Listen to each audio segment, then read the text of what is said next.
quand on évoque souvent les problèmes de méthode, c'est qu'on ne veut pas parler du fond. Et donc, moi, ce que je voudrais savoir, Monsieur Sauvadet, c'est si vous êtes, oui ou non, d'accord avec une transformation profonde de notre organisation territoriale. Est-ce que, oui ou non, vous êtes d'accord avec la réorganisation autour de régions fortes qui nous permettent d'être plus compétitifs aussi sur le plan économique? Depuis des années, Bernard Roman d'ailleurs me rappelait les projets de Pierre Mauroy. J'ai en tête les travaux de la commission Balladur, les propositions de Jean-Pierre Raffarin et de Yves Crattinger au Sénat.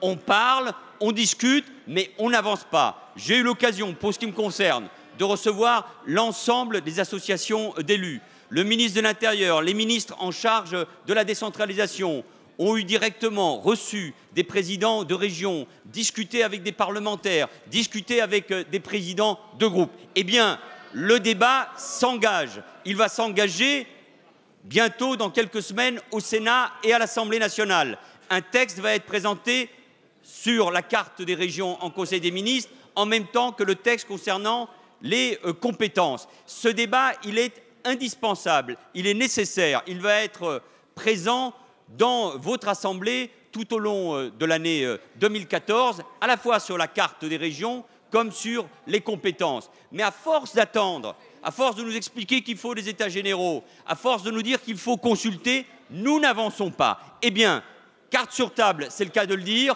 avec des projets concrets qui pourront connaître, pourquoi pas, des modifications, ça sera le rôle du Parlement, eh bien, nous pouvons désormais avancer. Il était temps de franchir cette étape pour que le débat ait lieu et vous êtes bienvenus, évidemment, avec vos propositions pour faire avancer le débat.